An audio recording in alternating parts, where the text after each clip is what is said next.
अध्याय 15 के श्लोक 16-17 में 3 प्रभु बताए हैं। ये 3 प्रभु कौन हैं? किस प्रभु की शरण में जाने के पश्चात जन्म और मरण समाप्त हो सकता है? 3 प्रभुओं में सबसे उत्तम परमात्मा कौन है? कैसा है? उसका क्या नाम है?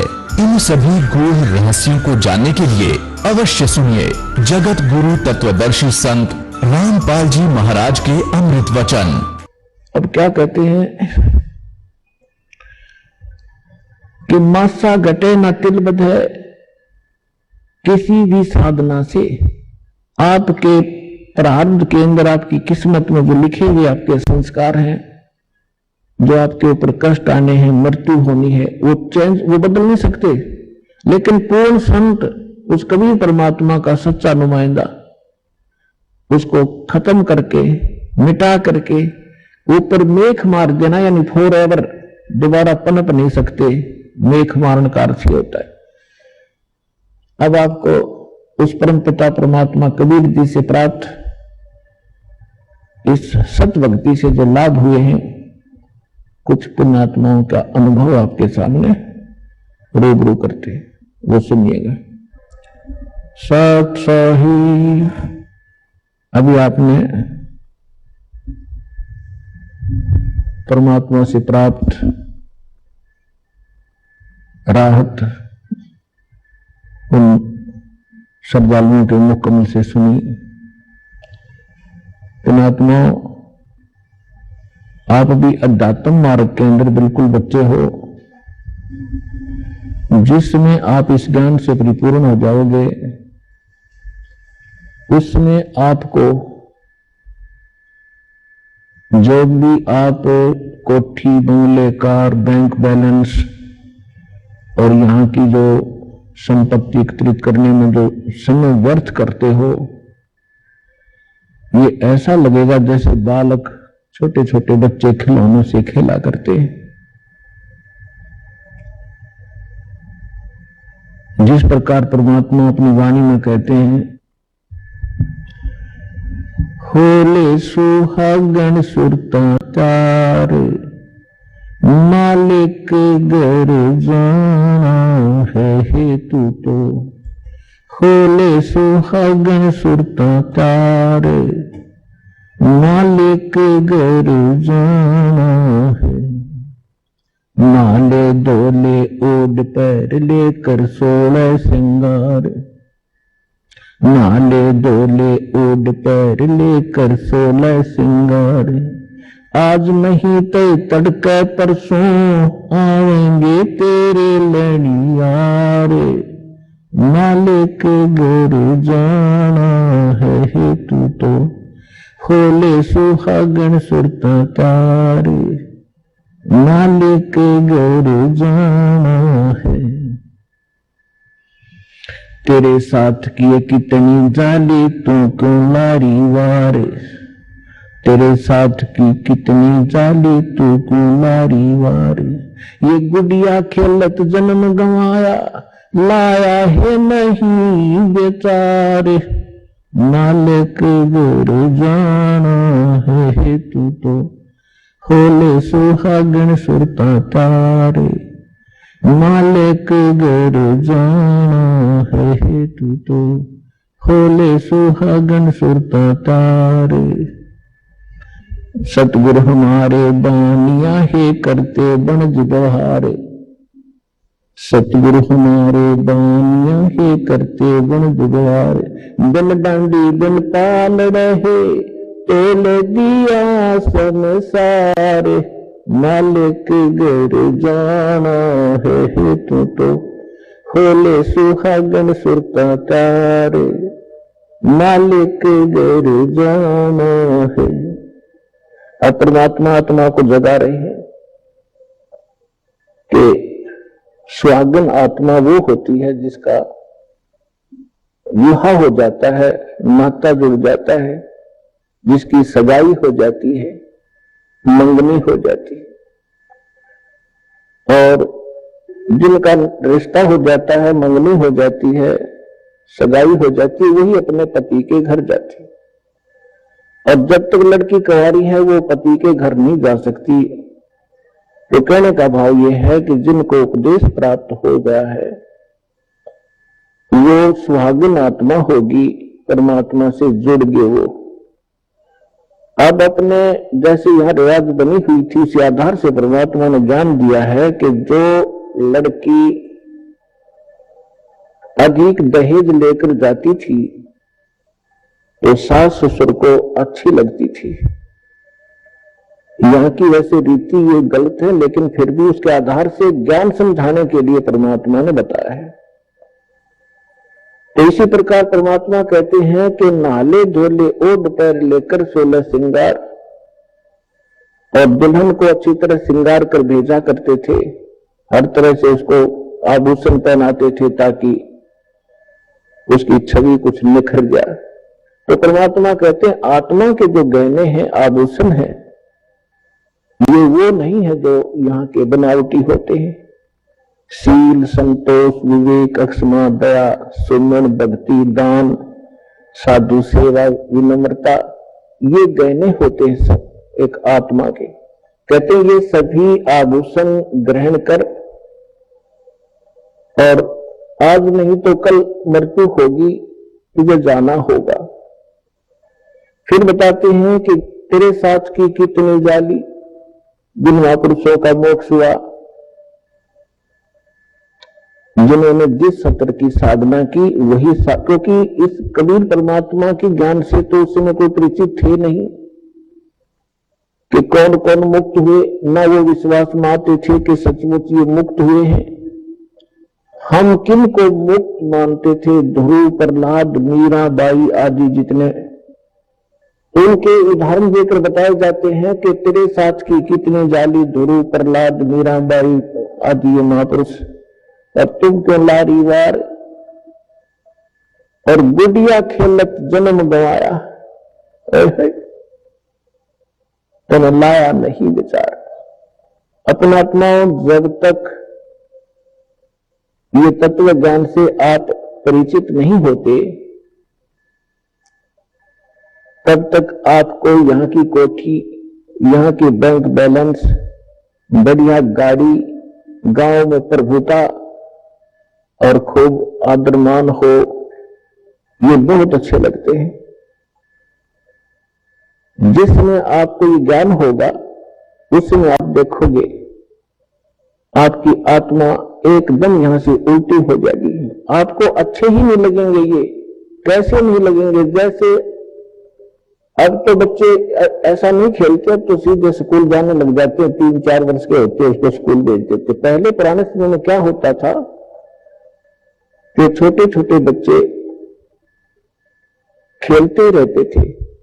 छोटी लड़कियां हमने विशेषकर देखा, जो बड़ी लड़कियों का विवाह हो जाता था उनके लिए घर पर टेलर बुला करके उनके कपड़े सिलवाए जाते थे, और उन कपड़ों से बचे हुए कटपीस छोटे छोटे 2-2-3-3 इंच के कपड़े होते थे, टुकड़े, उनको छोटी लड़कियां उठा लेती थी और वो नकल किया करती थी।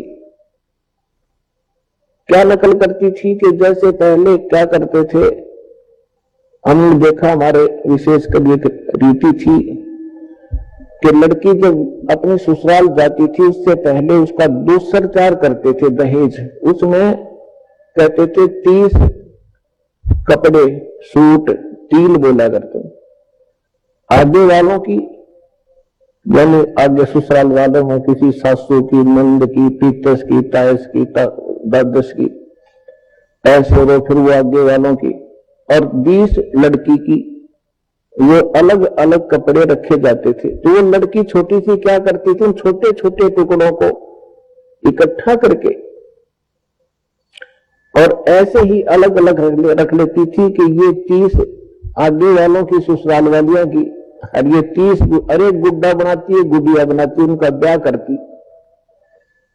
उनके साथ खेला करती थी। और जो उसने रखे हुए थे ना छोटे छोटे इतने टुकड़े, जिनको वो सूट मान कर रखे हुए थी, उनमें से कोई दूसरी बहन या भाई निकाल लेता एक दो उस टुकड़े को, तो इतना बुरी तरह रोया करती, पैर पीटा करती, हाय मेरी तिल उठा ली, मेरा सूट उठा लिया। जब उससे पूछा करते थे कहां से उठा लिया, कि ये 40 थे, आज इसमें 2 घट गए वो टुकड़े। और जब वो बेटी युवा हो जाती है, उसका विवाह होता है, तो फिर उसको पता चलता है, जब युवा हो जाती है उसको ओरिजिनल सूट का पता लगता है, ओरिजिनल दुल्हा और दुल्हन का पता लग जाता है। तो फिर उसको कहे कि ले आजा खेल ले, इनके साथ वो कभी नहीं खेल सकती।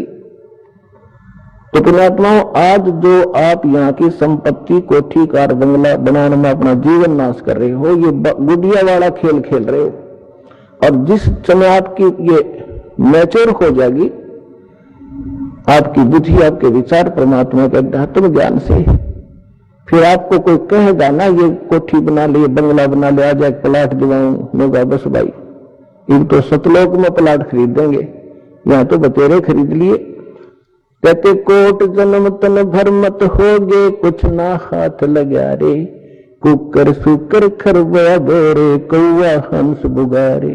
कोटि जन्म तो राजा की, ना मिटी न मन की आशा, भिक्षुक होकर दर दर गुण, मिला न निर्गुण रासा।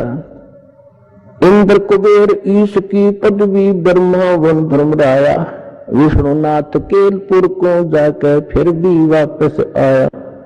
असंग जन्म तन मरता होगे, जीवित क्यों न मरे, 12 मद महल मुठ बोरे, बहुर न दे धरे। जोजक बहिष्ट सभी तो देखे, राजपाट के रसिया, 3 लोक से तरपत नाही, ये मन भोगी खसिया। सतगुर मिले तो इच्छा मिटे, पद मिल पदे समाना, चल हंसा उस लोक पुठाऊं, जो आदि अमर ऐसे थाना। 4 मुक्ति जा चंपी करती, माया होरी दासी, दास गरीब अब पद पर से, वो मिल राम अविनाशी। जिन महापुरुषों को परमात्मा मिले और स्वयं परमात्मा ने आके हमें जो यथार्थ ज्ञान बताया, वो हम तक पहुंचा नहीं, जिस कारण से हम भक्ति करके भी निष्फल रहे और 100 कष्ट हम भोगते रहे और साधना भी करते रहे, क्योंकि हम साधना उन असमर्थ भगवानों की करते रहे जो हमारे भाग्य को परिवर्तन नहीं कर सकते थे। तुम कौन राम का जपते जापम, तात कटे न तीनों तापम, समर्थ का शरणाग हो, रंग होरी हो, कभी न हो एकाज राम रंग होरी हो। समर्थ का शरणाग हो, यानी समर्थ की शरण में आओ, तब तुम्हारे घर में सदा खुशी बनी रहेगी या होरी बनी रहेगी। और कभू ना हो अकाज राम रंग होरी हो, कभी अकाज नहीं होगा, कोई आपके घर में दुर्घटना नहीं हो सकती। देखो, कर्म के संस्कार आपका प्रेशर जरूर डालेंगे। जैसे आपने भक्तों के अनुभव सुने, कैसे कैसे जुल्म ढालने चाहे काल उसको संस्कार ने, और परमात्मा ने हट एक तरफ 2 सेकंड में टाल दिए सारे। तो जब तक आप परमात्मा की मर्यादा में रहोगे, कबीर भगवान की में, आपको पूरा साथ देगा। यदि आपने मर्यादा भंग कर दी, आपने कोई परमात्मा का नियम तो भंग कर दिया, तो उस समय काल का दाव लग सकता आपके ऊपर। और अन्य भक्त ये सोच रहे होंगे कि ये दीक्षित था, इसके साथ ऐसी घटना क्यों घट गई। तो पुण्यात्मा, इसके साथ साथ आपको बहुत सावधान किया जाता है कि देखो, कुछ भक्त ऐसे होते हैं, दीक्षा ले रखी है, मर्यादा भी तोड़ रखी है, फिर भी सुखी महसूस होते हैं। अभी उसका कोई भाग्य का ऐसा दुष्कर्म नहीं है जो उसको चोट मारने वाला है। और एक ऐसा भक्त है, दीक्षा ले ली है और नाम तोड़ दिया है, खंड हो गया है, तो उधर से संस्कार ऐसा कमजोर आ गया कि उसकी मृत्यु होनी है, वो मृत्यु होगी। और दीक्षित भी था लेकिन दीक्षा नहीं थी, क्योंकि नाम खंड हो गया। पावर काम तब तक करेगी बिजली आपके घर पर जब तक आपका कनेक्शन जुड़ा रहेगा। जिस दिन कनेक्शन कट गया, किसी भी कारण से कट जाता है, तो पावर का काम नहीं हो रहा आपके घर पे। उसके लिए परमात्मा कहते कबीर साहब, जब लग हंसा हमारी आना, काल लगे ना तेरा बाना। कि जब तक ये प्यारी आत्मा मेरी मर्यादा में रहेगी, काल तेरा अटैक नहीं हो सकता। और जब हम मर्यादा तोड़ देंगे तो परमात्मा, फिर काल ही काल है सब जगह, पूरा संसार। हम परमात्मा की शरण में आने के बाद ऐसा समझ लो जैसे समुद्री जहाज में बैठ गए और उस जहाज से नीचे उतरे तो डूबेंगे, कहीं उतर लो, किसी साइड से गिर लो नीचे। तो जब तक आप इस परमात्मा की मर्यादा में रहोगे, आपके ऊपर कोई दिक्कत नहीं आएगी। दूसरी बात यह होती है, परमात्मा जो भी आप परमात्मा के लिए लगे हो, कोई दुख में आया है, यहां दुख तो आपको फ्री ऑफ कॉस्ट यानी रुंगे में आपको लाभ दिया जाएगा। ये हमारा यहाँ का मेन उद्देश्य नहीं है कि आपको ये सुख दें, लड़का दें, लड़की दें, कोठी दें, बंगले, और कोई कष्ट संकट है, कोई तीन ताप से पीड़ित हो है। केवल इसी उद्देश्य को लेकर हमने ये यूनिवर्सिटी नहीं खोल रखी, ये हॉस्पिटल नहीं खोल रखा। हमारा मूल उद्देश्य है जन्म और मृत्यु के दीर्घ रोग का नाश करने का, ये मूल काम है। इसके साथ साथ हम जो आपको यहाँ के जो और दुख हैं तो वो पहले निवारण किए जाते, ताकि आपकी आस्था बढ़े भगवान में। और उसके बिना आप भगवान को पहचान नहीं सकते। अब जैसे कोई ऐसे जादू जंत्र करता था, सिद्धियां दिखाता था, तो धर्मदास जी कह रहे थे कि भगवान वो ऐसा संत है, ऐसे चमत्कार करता है। परमात्मा बोले वो संत नहीं जो चमत्कार करता है, वो महामूर्ख व्यक्ति है। और फिर उसी समय परमात्मा ने कहा कि वो संत नहीं जिसे चमत्कार भी ना हो।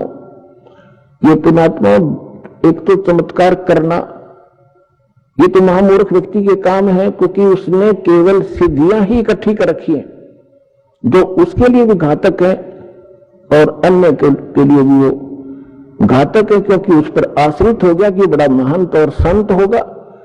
और फिर कहा कि वो संत ने जिसे चमत्कार ना हो, संत चमत्कार नहीं करता, आप तो याद रहे, उसके पास इतनी समर्थ शक्ति होती है, उसका उद्देश्य चमत्कार करने का नहीं होता, उद्धार करने का होता है।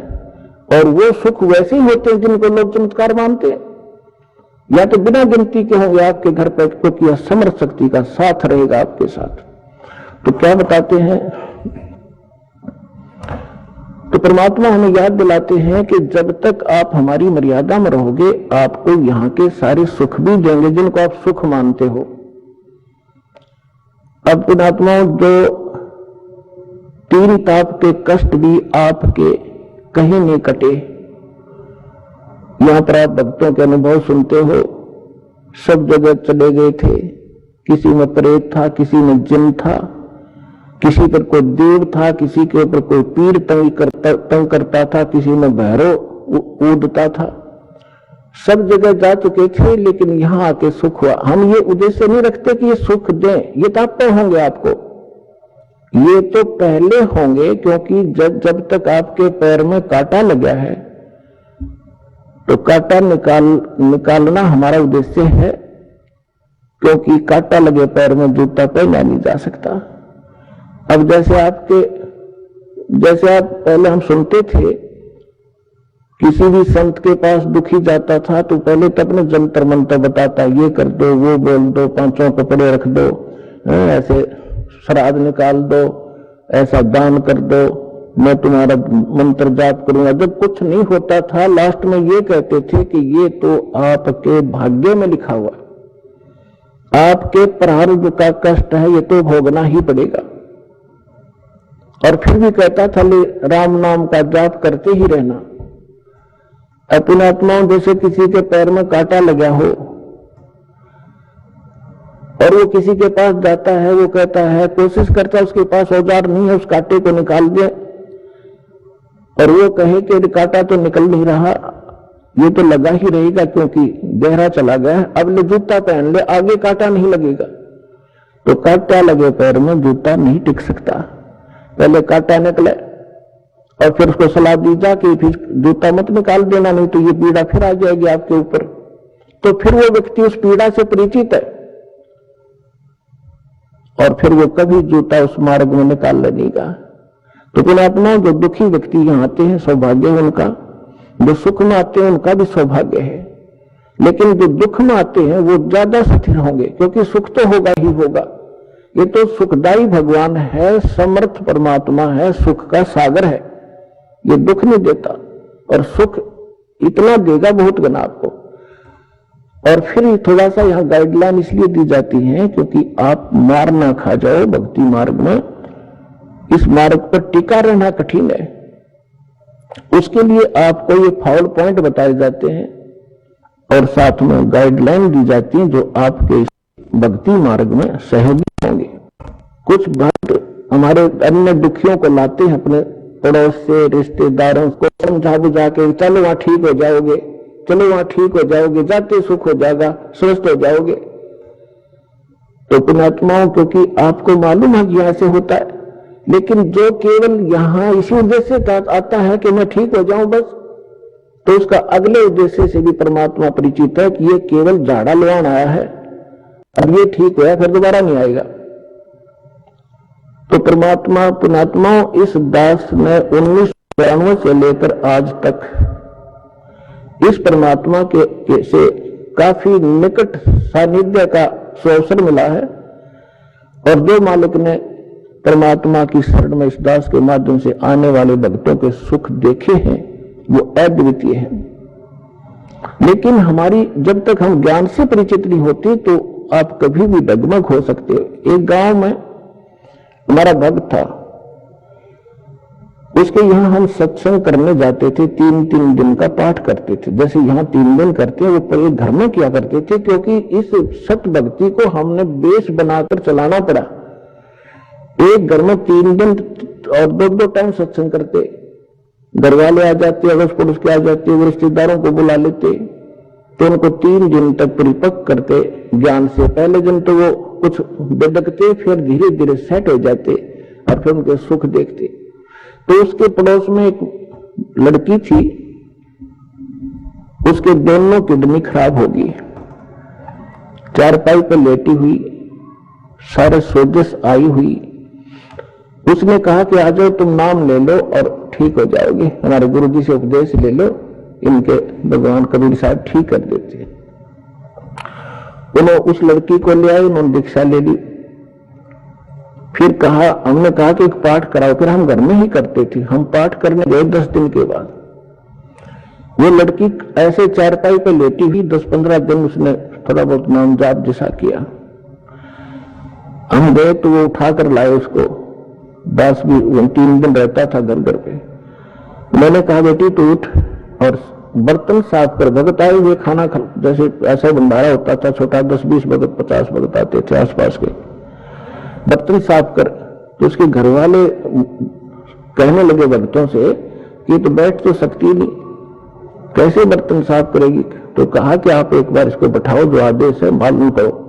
उसको ले जाकर पीढ़े पर बैठा दिया, जहां बर्तन साफ करे थे। 2 घंटे बर्तन साफ करे उस लड़की ने, और तीसरे दिन अपने आप उठ कर चल पड़ी। बोलो सतगुरु जी।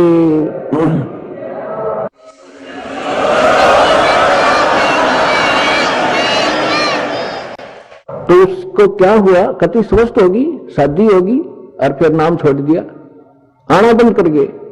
10 साल हो गए उन बातों को।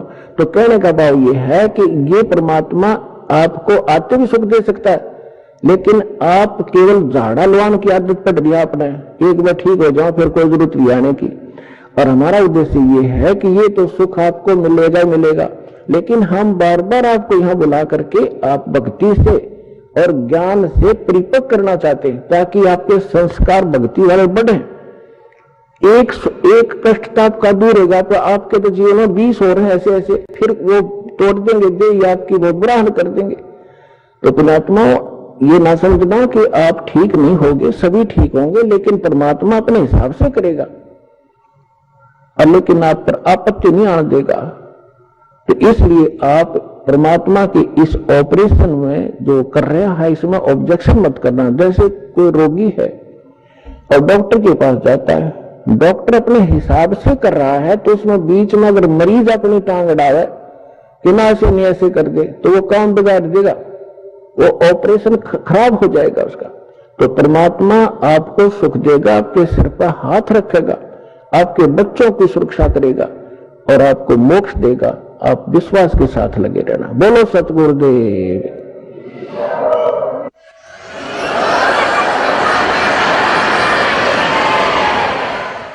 धीरे धीरे रे मना, धीरे सब कुछ हो, माली सींचे सो घड़ा, ऋतु आए फल हो।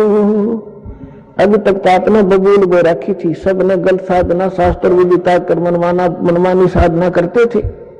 अब आपने ये आम का बीज प्राप्त हुआ है, अब आपने बीजा है, इसकी सिंचाई करो। इस सतनाम की, इस मंत्र की जो भी प्रोसेस है पूरा, ये सारा आपके इस जीवन में भी लाभदायक है और मोक्ष भी देगा। तो जैसे आम के पौधे को कोई बीजता है और उसकी सिंचाई शुरू करता है, कहते माली उसके अंदर सैकड़ों घड़े जल के डालता रहता है जब तक वो बड़ा नहीं होता, और जब वो बड़ा हो जाता है, पेड़ बन जाता है, फिर देखना उसके फल कैसे लदपद हो जाएंगे। आप भी खाओगे, अड़ोसी पड़ोसी भी तोड़ ले जाएंगे, अचार बनाओगे और पका के खाओगे और फिर भी समाप्त नहीं होंगे। तो ये आम का यानी सत भक्ति रूपी पौधा आपने इब बोया है, इसमें थोड़ा समय देना भगवान को, अगले दिन फल तोड़ने की चेष्टा ना करना, लेकिन ये समर्थ है, कुछ सहयोग आपको वैसे अपने कोटे से देना शुरू कर देगा। समर्थ है ये, अपने भी कोटे से आपको राहत देगा। नहीं आपके संस्कार अच्छे नहीं थे, अच्छे होते तो अब यहाँ दुखी नहीं होते। तो आपको परमात्मा पहले अपने कोटे से राहत देना शुरू करेगा, फिर आपकी भक्ति रूपी पौधे को पेड़ बनाने के लिए ये साधन बताए जाते हैं। दान करो, पांचों यज्ञ करो, यहाँ आओ। यहाँ आपको किस लिए बुलाया जाता है? आप देखते हो आपको यहाँ एक मेहमान की तरह रखा जाता है। आपके भाई बहन जो पहले से लगे हुए आपके लिए भोजन तैयार करते हैं, आपके लिए मैट बिछाते हैं, सारी सुविधा करते हैं, ताकि आप परमात्मा के बच्चे हो और आप इस परमात्मा को पहचाने। यहाँ आओगे, कहते हैं संत मिलन को चालियो तज माया अभिमान, जो जो कदम आगे रखे ओ हे यज्ञ समान। कोई कहीं से भी आता है और वहां से चलने से पहले आप सौ प्रकार की व्यवस्था करते हो, 2-3 दिन पहले एडजस्टमेंट करना शुरू करते हो, तो वहीं से आपकी लगन और आपकी आस्था भगवान में के गुड अकाउंट में लिखी जाना शुरू हो जाती है। और फिर यहाँ आते हो, एक ये करने में लाखों रुपए लगा करते थे राजा लोग, और आपको क्या बताया है कि संत मिलन पहुंचा दियो। इस विश्व में पुण्यात्मा संत नहीं कोई, इस दास के अतिरिक्त अभिमान ना समझना, ये मालिक का कुत्ता है और उसने ये संत बना दिया। और संत में वो गुण होते हैं जो भगवान ने बता रखे। संत मिलन को चालियो तज माया अभिमान, और जो जो कदम आगे रखे ओ हे एक समान। कोई कितनी ऊंची पोस्ट हो और कितना समृद्ध हो धन से, जिस प्रकार आदमी बच्चा रोगी डॉक्टर के पास जाता है, उसको पता लग जाता है तेरे दीर्घ रोग है, ऐसा रोग है, तो वो जाते ही डॉक्टर जो भी उसको आदेश देता है, इंजेक्शन लाऊंगा ला दो जी, जांच कराओ वहां जाओ, अच्छा जी, लेट जाओ लेट गया जी, कपड़े उतार दो चेक करूंगा लो जी। तो कोई अभिमान नहीं रखता, चाहे कितना बड़ा पद हुआ, उसको उसमें पद दिखाई नहीं देता, उसमें अपनी जान दिखाई देती है।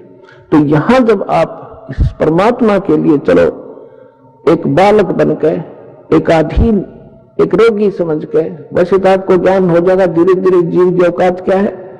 अब फुला फरा बकवाद करे 2 मिनट में पैरालिसिस हो जाए, बांगा मुंह हो जाए, मुंह मक्खी निकले और बड़े इसके अंदर मुंह बंद भी नहीं कर सकता। तो जीव की औकात का यहां पता लगता है इस ज्ञान से, हम क्या हैं, कितना सामर्थ्य है। हम समर्थ की भक्ति करके वहां चले जाएंगे जहां कोई कष्ट नहीं होता। तो यहां कहते हैं संत मिलन को चालियो तजमाया अभिमान, और जो कदम आगे रखे ओ हे यज्ञ समान। और फिर उस आधार, उस भाव से जब आप यहां आओगे दर्शनार्थ, तो जितने भी कदम वहां से लेकर यहां तक आपके बने, प्रत्येक आपकी एक यज्ञ के तुल्य पुण्यदायक होगा आपको।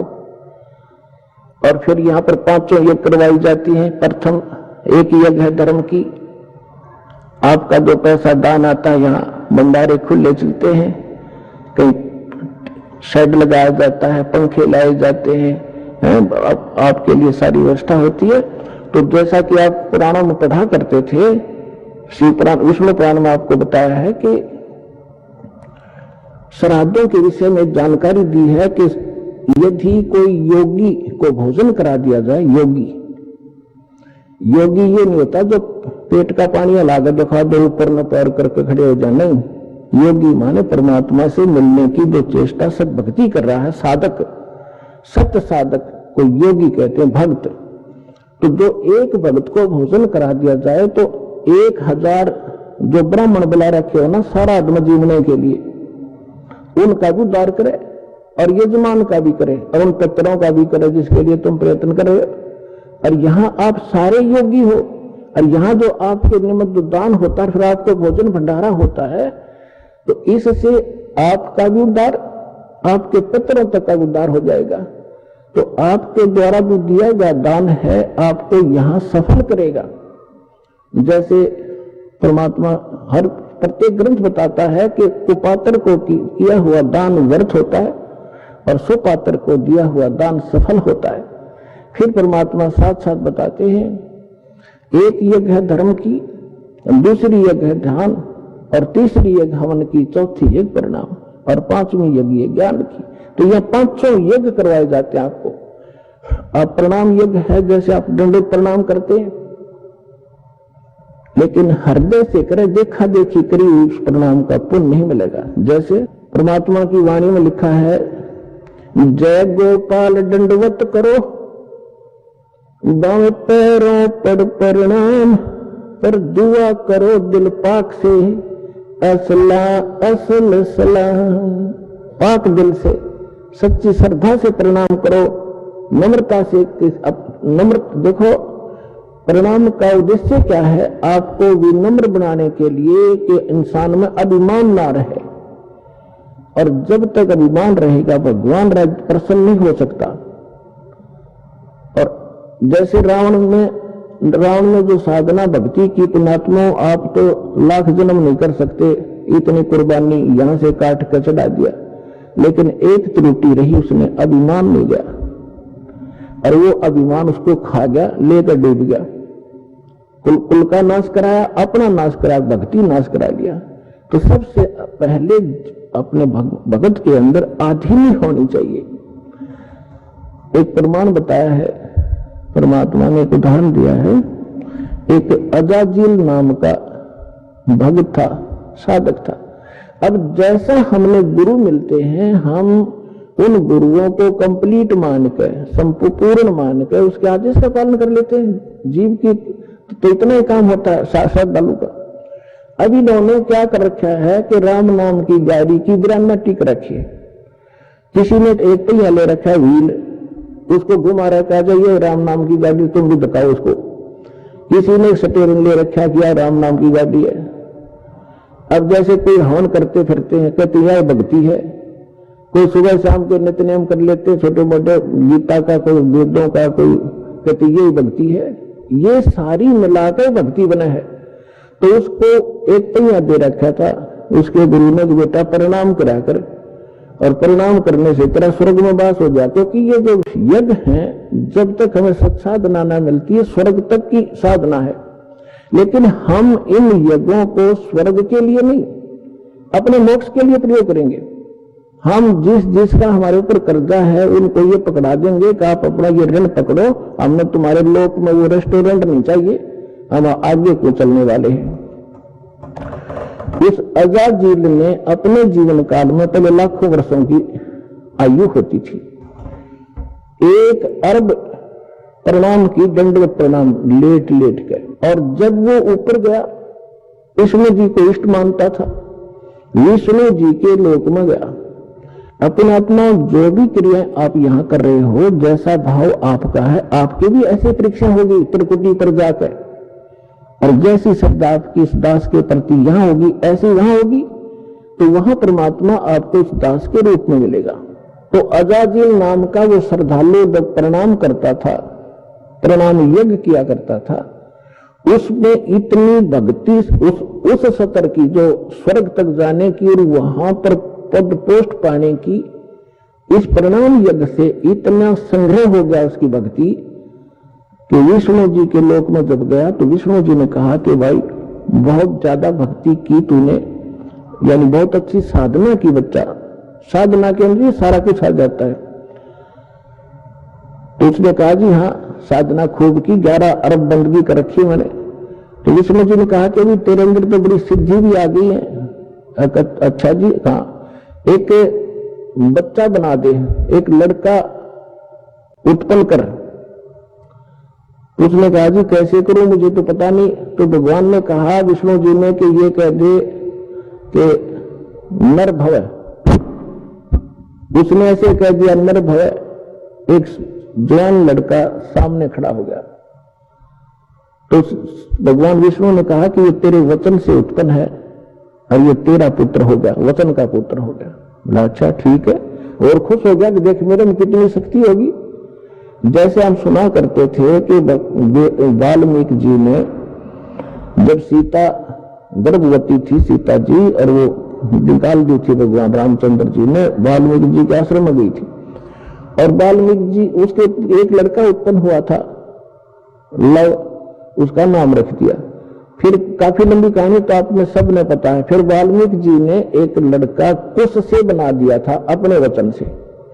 आज के युग में तो ये लोग मानने को तैयार नहीं, क्योंकि साइंस खा गई इनके बुद्धि ने, अध्यात्म वाली बुद्धि ने, लेकिन वो सही था। और वो जितनी बैटरी चार्ज की थी वो उतना थोड़ा बहुत कर सकते हैं। तो उसे भगवान या मोक्ष, भगवान नहीं बन गए वो और मोक्ष नहीं हुआ उनका। तो वहां जब वो लड़का हुआ तो बड़ा खुश हुआ कि स्वर्ग में मेरा पुत्र होगा, यहां इसके साथ रहा करूंगा। फिर भगवान विष्णु ने कहा कि अजाजिल इसको प्रणाम कर, दंडवत। अब वो तो उसका गेम में यही था, इसी मैच के कारण, गेम के कारण तो ये इस पद पर पहुंचा था। तो उसने बोला ना करो इसको। क्यों भाई? भगवान बोले क्यों नहीं करे इसको प्रणाम? कि ना करूं, ये तो मेरा पुत्र है, मेरे वचन से हुआ। अब भगवान विष्णु ने सोचा ये तो भाई फेल होगा परीक्षा में। फिर उन्होंने सोचा चल थोड़ा सा इसको ग्रेस मार्ग दे देता हूं, जब बुद्धि काम कर जाती इसकी। उस लड़के को अपने जहां वो खड़े थे बाउंड्री के अंदर, उससे परली साइड भेज दिया। और उसमें एक गेट था, इतना एक बाईपास रास्ता था, उसमें झुक कर जाना पड़ता था ना बाहर निकलने के लिए। वो लड़का तो परली साइड निकल के खड़ा हो गया। अब भगवान ने सोचा इस अजाजिल को मैं इस गेट से निकाल ले चलता हूं, और ये झुकेगा ना, ऐसे झुक कर निकलेगा तो मैं मान लूंगा भी चल इसका ये नाश ना होगा भक्ति का, जिसी भी उसने भक्ति की है। तो भगवान भी समेत मुकट के झुक कर निकल के, उसका सामने लड़का खड़ा था। अजाजिल से कहा कि आजा अजाजिल, तुझे स्वर्ग की सैर करा के लाता हूं। तो वह अजाजिल बोला मैं सब जानता हूं, तो छलिया है, तो मेरी फिर मजाक करेगा कि देखा ना मैं झुक के निकलूंगा तो परिणाम हो जाएगा मेरे लड़के को। अब तो आप जो है ना मेरे साथ धोखा करना चाहते हैं, मैं ऐसा अनजान नहीं हूं, बिल्कुल नहीं करूंगा, नहीं आऊंगा। तो परमात्मा बोलेगा भूतनी के निकल यहां से। वो वहां से पटक दिया ठाक है, और सारी वह भक्ति कैंसिल कर दी। कहते हैं बेअदबी भावनी साहब के ताही अजाजिल की बंदगी पलमा ही भाई। जो प्रणाम कर रहा है और जिस उद्देश्य को लेकर करा, फिर वो अकड़ियों की नो खाक तो ने वो साधना की, क्या रिहर्सल किया। तो पुण्यात्माओं, ये जो रिहर्सल आपसे कराई जाती है, कहते हैं जय गोपाल दंडवत कर और पैरा पड़ परिणाम, दुआ करो दिल पाक से, असला असली सलाम। तो इस प्रकार आपको यहां जो रिहर्सल कराई जाती है, जो ज्ञान दिया जाता है, ये आपके इस भक्ति रूपी सफर में कदम कदम पर आपका काम आओगा। ये प्लस और माइनस, ये फॉल पॉइंट आपको बताए जाते हैं ताकि आप इस भक्ति को नाश ना कर लो। कहते जैसे माता गर्भ को, जैसे माता गर्भ को रखे यत्न बनाए, ठेस लगे तो क्षण हुए तेरी ऐसे भक्ति जावे। जैसे किसी बहन को गर्भ रहा हो, वो कितनी सावधानी बरतती है उस अपने लाल को, लड़के या लड़की को परिपक्व करने के लिए। जब करवट लेती है रात में एकदम बिदक कर उठा कि जो मेरे बच्चे का दाब ना लगी हो, ऊंचे नीचे पर चलती है तब कहीं पैर ऊंचे नीचे पर ना टिक जाए, कोई ऐसा खाना ना खा लो जिससे मेरी गर्भपात हो जाए। तो इस प्रकार परमात्मा कहते हैं जैसे माता गर्भ को रखे यत्न बना और ठेस लगे तो क्षण हो तेरी ऐसे भक्ति जा। तो पुण्यात्मा इस भक्ति के साथ साथ सावधानी और मर्यादा अति आवश्यक है, तब आपको सफलता मिलेगी। तो सौभाग्य आपका, आपको शुक्लों का संबरवाला माने का सुअवसर प्राप्त हुआ और वो अनमोल ज्ञान और अनमोल साधना मिली जिसके लिए देवता भी तरस रहे हैं। धन्य आपके माता पिता जिनसे जन्म हुआ। बोलो सतगुरुदेव।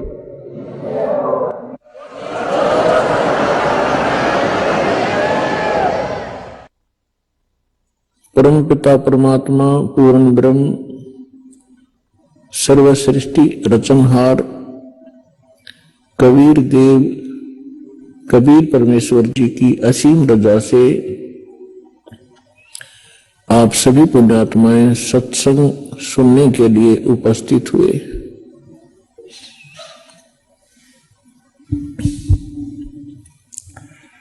इस विश्व के अंदर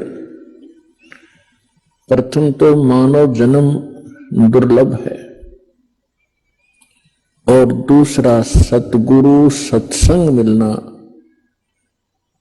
ये उससे भी दुर्लभ है।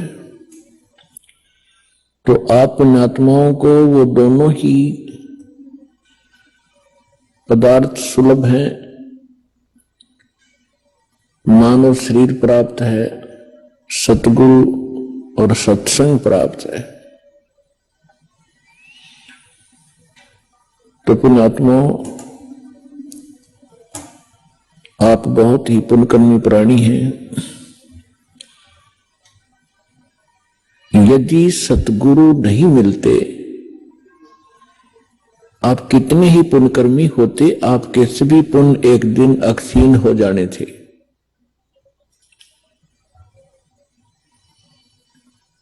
ये पूर्व जन्म के जो पुण्य होते हैं, युगों युगों से किए हुए शुभ कर्मों का जो आपका रिजल्ट होता है, परिणाम है, वो संग्रहित होता है और आगे फिर संग्रह करने के यानी पुण्य कमाने के कोई हमें साधन नहीं मिलते हैं।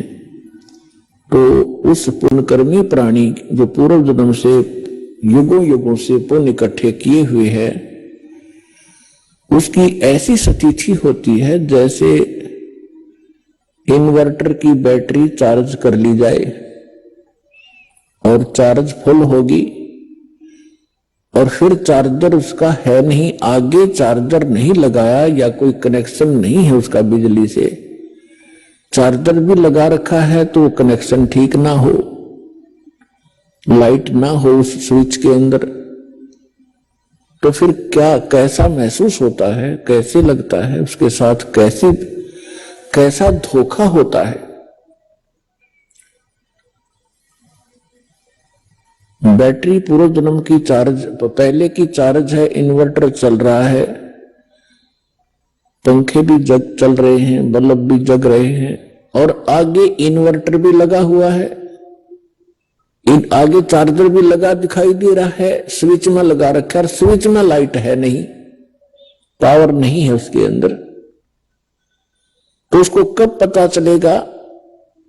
जब वो इन्वर्टर की बैटरी डाउन हो जाएगी, झटके मारने लगेगी और झटके मार के वो बंद हो जाएगा। सब सुविधाएं जो बल्ब जग रहे थे, पंखे चल रहे थे, कूलर चल रहे थे, वो एकदम शट ऑफ हो जाएंगे, बंद हो जाएंगे। तो पुण्यात्माओं, जो पूर्व जन्म के पुण्यकर्मी आत्माएं हैं, आज कोई डॉक्टर बना है, कोई इंजीनियर बना है, कोई आईएएस आईपीएस पोस्ट पर विद्यमान है, कोई एमएलए एमपी मंत्री मुख्यमंत्री बना है, या कोई अच्छा सेठ साहूकार बना है, या कोई अन्य उसके पास सुविधा उपलब्ध है, और वो पुण्यकर्मी प्राणी जहां भी जिस क्षेत्र में प्रवेश करता है, उसके पुण्यों के आधार से वो उधर ही सफल होना प्रारंभ हो जाता है, क्योंकि उसने पूर्व जन्म की बैटरी वह चार्ज है उसकी। और आगे यदि वो सत भक्ति नहीं कर रहा है तो उसका वो पुण्य कर्मों को संग्रह करने का चार्जर नहीं लगा हुआ है,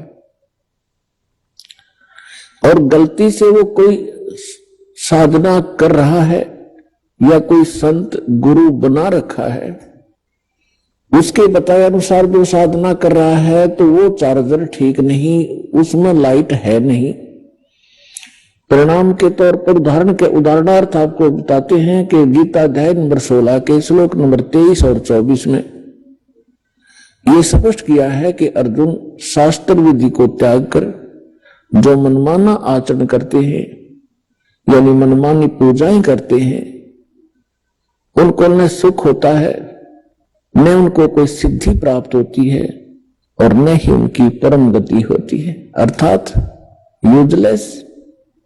तो उनके साथ वो सतिथि बनी हुई होती है जो कोई नकली इन झूठे गुरुओं से भी संबंधित है। उसको लग रहा है कि मैंने चार्जर लगा रखा है, लेकिन वो चार्जर ठीक ठिकाना नहीं लगा हुआ है, वो गलत स्थान पर लगा हुआ है। अब जब तक उसके पुण्य चलेंगे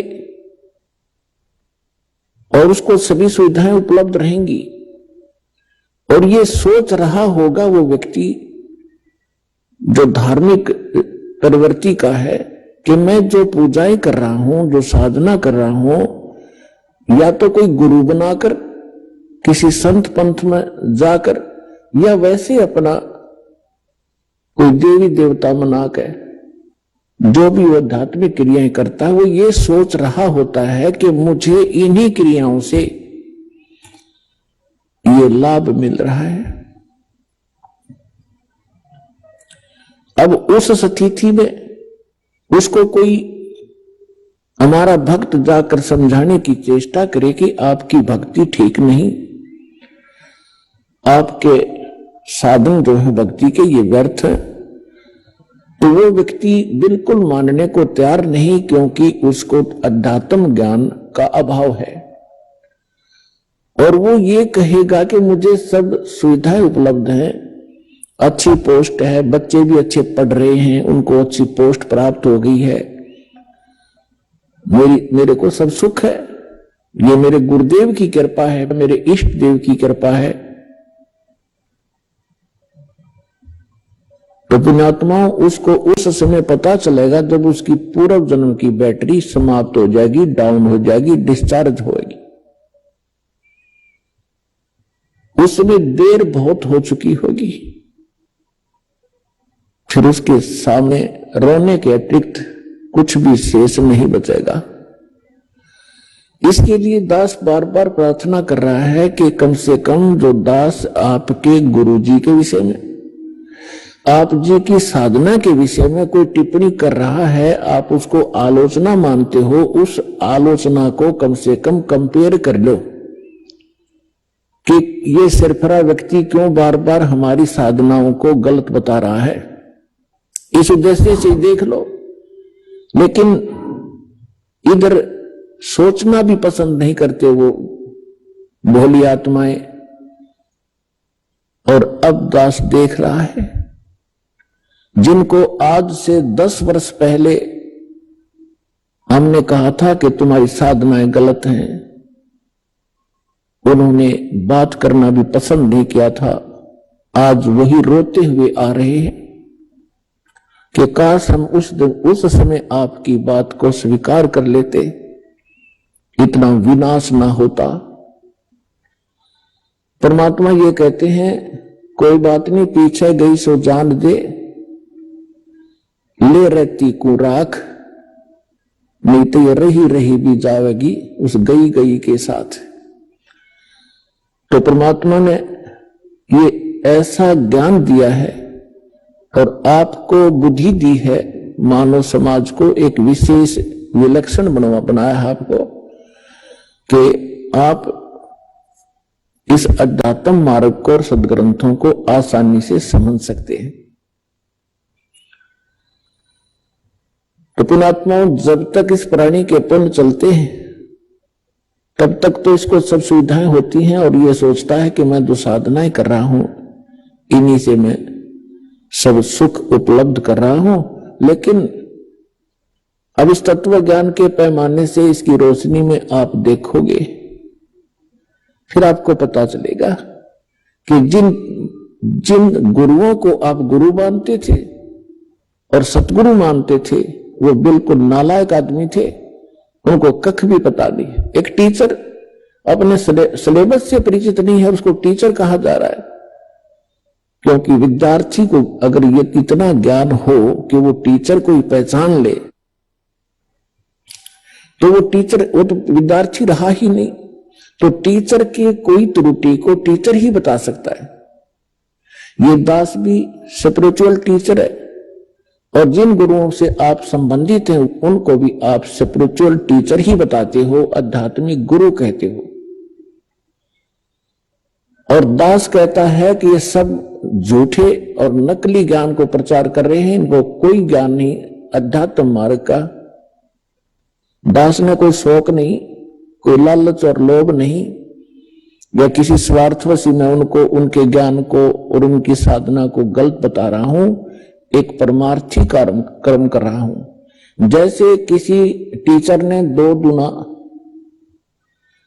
6 पढ़ा रखा है बच्चों को और सभी ने वही घोट रखा है।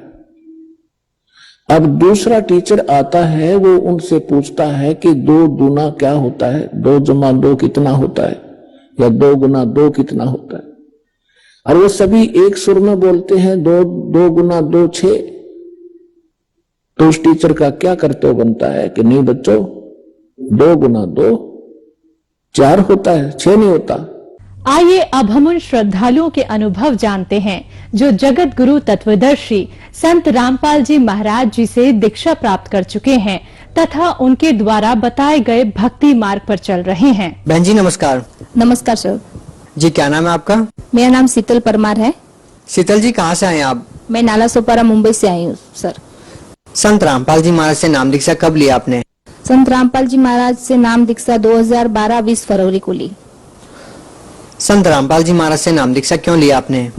संत रामपाल जी महाराज से नाम दीक्षा लेने का मूल कारण कुछ नहीं था सर। हमारे घर सब परिवार वाले जय गुरुदेव की भक्ति करते थे, मतलब 12-13 साल से हमने जय गुरुदेव की भक्ति की है।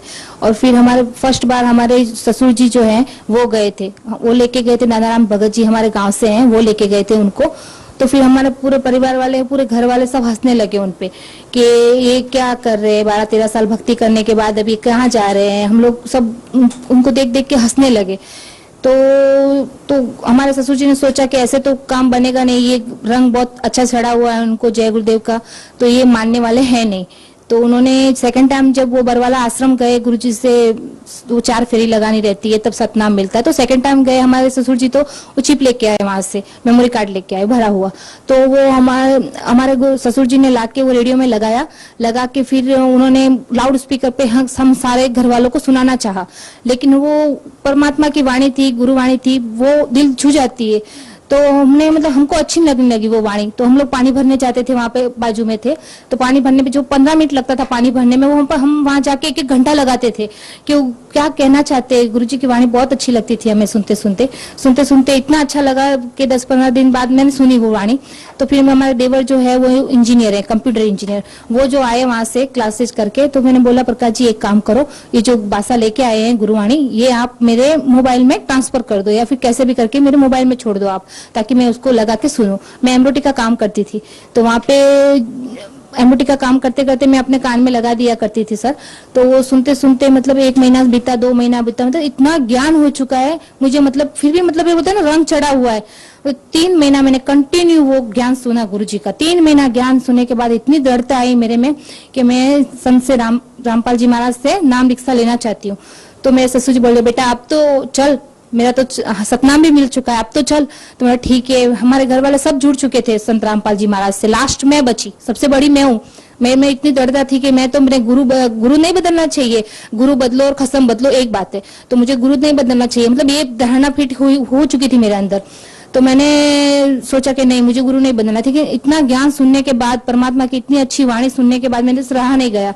मैंने मेरे ससुर जी से बोला, मेरे पति मेरे हस्बैंड से भी बोला कि आप भी चलो। तो बोले कि ठीक है, आप बहुत होशियार हो, आपने सब ज्ञान सुना, मुझे तो टाइम है नहीं ज्ञान सुनने का, फिर भी मैं सुनता हूँ कारखाने में जब लगता है, आवाज बहुत अच्छी है उनकी, वाणी सब अच्छी है, चलो आप बोलना चाहते, चलो देख के तो आए। तो हम लोग वहां पे गए, बरवाला आश्रम, सतलोक आश्रम बरवाला गए, संत रामपाल जी महाराज से गए, दंडवत किया वहां पे। रात को पहुंचे थे हम लोग, सुबह दर्शन के लिए लाइन लगाई। तो मैं बोली कि मुझे नाम लेना है, फिर उन्होंने मुझे नाम दिया, और वो दिन और आज का दिन हम भक्ति कर रहे हैं पूरा परिवार वाले। अच्छा, आप एक बात बताइए कि संत रामपाल जी महाराज से नाम दीक्षा लेने से पहले आप जय गुरुदेव की भक्ति करते थे, आपका उनमें दृढ़ विश्वास था, आप 12-13 साल से लगभग जुड़े हुए थे। ठोस कारण क्या थे संत रामपाल जी महाराज से जुड़ने के लिए कि आपने संत रामपाल जी महाराज का ज्ञान सुना? आपको कौन सी वो बातें सबसे ज्यादा अट्रैक्टिव लगी कि आपको लगा कि हाँ, संत रामपाल जी महाराज जी सही हैं, जय गुरुदेव की भक्ति पूर्ण नहीं है? हाँ जी, तो हमारे गुरुजी जो जय गुरुदेव से जुड़े थे, वहाँ पे 5 नाम देते थे, ज्योति निरंजन, निरंकार, ओम, सोम, सतनाम, ये सब नाम देते थे। तो हम भक्ति तो करते थे, लेकिन दृढ़ता ऐसे आई कि हम मतलब संत रामपाल जी महाराज गीता खोल के बताते थे, भागवत खोल के बताते थे, ये अपना चारों वेद खोल के बताते, ये सब क्या है। फिर मेरा मन तो वैसे भी रंग बहुत पुराना चढ़ चुका था, लेकिन मैं सारे ग्रंथ उठा के लेके आई ब्राह्मण के घर पे जाके, और सारे वेदों में जो लिखे हैं वो सब जाके डिटेल साइज सब मिलाया। 2 महीने ज्ञान सुनने के बाद भी मेरी वो मत बोले ना, इतना दृढ़ता थी अंदर कि मैंने सारे वेदों उनके घर से उठा के लेके आई और सब मैच किया, और वही वो प्रश्न नंबर, वही वो अध्याय, और वही वो सब डिटेल मुझे मिली। इतना आनंद लगा कि वास्तव में ये गुरु पूरे हैं। मैं तो इतने साल गवा चुकी हूँ, लेकिन अब मैं नहीं गवाऊंगी। बहन जी, हम आपसे एक बात और जानना चाहेंगे कि संत रामपाल जी महाराज से जो भी नाम दीक्षा लेता है, उनको कोई ना कोई लाभ जरूर होता है। किसी को शारीरिक, मानसिक और आध्यात्मिक लाभ होते हैं, तो किसी को आर्थिक लाभ होते हैं। यदि आपसे पूछा जाए कि संत रामपाल जी महाराज से नाम दीक्षा लेने के बाद आपको क्या लाभ हुए, तो आप क्या बताना चाहेंगे? सर, मुझे सबसे बड़ा और सबसे ये लाभ हुआ कि मेरे बच्चे का जो तकलीफ था, इतना रोती थी ना मैं, सब जगह जा जाके, हॉस्पिटलों में, मंदिर में, सब जगह जय गुरुदेव की भक्ति करने के बाद भी हम मंदिर जाते थे। क्यों जाना पड़ता था कि हमारे घर में इतनी तकलीफें थी, वो सब ठीक नहीं हो रही थी, इसलिए हमें मंदिर जाना पड़ता था। मंदिर जाके भी मैं यही प्रार्थना लगाती थी, हे प्रभु ये ठीक कर देना मेरे बच्चे की बीमारी। और फिर उसके बाद मेरे गोड़ों में भी दर्द, ये रात भर साधना करके कैसे रात बीत जाती थी पता ही नहीं चलता था। पूरी रात हम लोग सुमिरन करते थे, ऐसे मुंह पे ओढ़ के, कब नींद आ जाए और कब सुमिरन। हम लोग पूरी रात बैठ के, पूरी सुबह भी वो बैठे बैठे ही हो जाती थी, इतना मैं ध्यान में वो साधना करते करते मेरे गोड़े भी खराब हो चुके थे। आज मैं 34 साल की हूँ, लेकिन मेरे घुटनों में डॉक्टर ने बता रखा है कि गोड़ों में गैप हो चुका है। तो अभी 34 साल की उम्र में गोड़ों में गैप होना, मतलब समझ में नहीं आता ये क्या तकलीफ हो सकती है। लेकिन डॉक्टर ने सारी रिपोर्ट निकालने के बाद डॉक्टर फाइनली बोले कि आपका तो ऑपरेशन होगा। लेकिन मैं संत रामपाल जी के महाराज के पास गई और मैंने बोला, गुरुजी डॉक्टर ने ये बताया है कि आपका ऑपरेशन करना है। गुरुजी मेरे छोटे छोटे बच्चे हैं, मुझे ऑपरेशन नहीं करना है। मैं इतना रोई गुरुजी के सामने कि गुरुजी ने मतलब मेरा सर पकड़ के बोला, बेटा इसका जरूरत नहीं पड़ेगा, बेटा ठीक हो जाओगे आप ऐसे ही। और वो दिन और आज का दिन दया है मालिक की और सब कुछ। जी बहुत बहुत धन्यवाद। सच्चाई जी।